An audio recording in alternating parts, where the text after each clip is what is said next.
વાત કરીએ તો વડોદરામાં દરજીપુરામાં આરટીઓમાં કારમાં આગ લાગવાની ઘટના સામે આવી છે। તો વડોદરાથી હાલ આ મહત્વના સમાચાર સામે આવ્યા છે, જ્યાં કારમાં આગ લાગી ગઈ હતી। કારમાં આગ લાગવાની ઘટના હાલ પ્રકાશમાં આવી છે।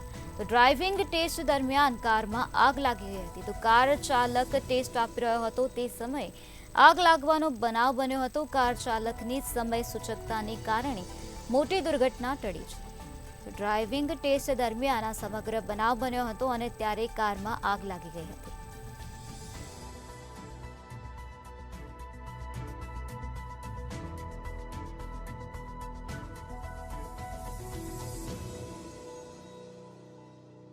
તો વડોદરાના દરજીપુરા આરટીઓમાં કારમાં આગ લાગવાની ઘટના હાલ સામે આવી છે, જ્યાં ડ્રાઇવિંગ ટેસ્ટ દરમિયાન આ સમગ્ર બનાવ બન્યો હતો। કાર ચાલક ટેસ્ટ આપી રહ્યો હતો તે સમયે આગ લાગવાની ઘટના બની હતી। તો કાર ચાલકની સમય સૂચકતાને કારણે મોટી દુર્ઘટના ટળી ગઈ છે। દરજીપુરા વિસ્તારમાં આરટીઓમાં કારમાં આગ લાગવાનો બનાવ સામે આવ્યો, જેના કારણે કાર ચાલકની સમય સૂચકતાને કારણે મોટી દુર્ઘટના ટળી છે।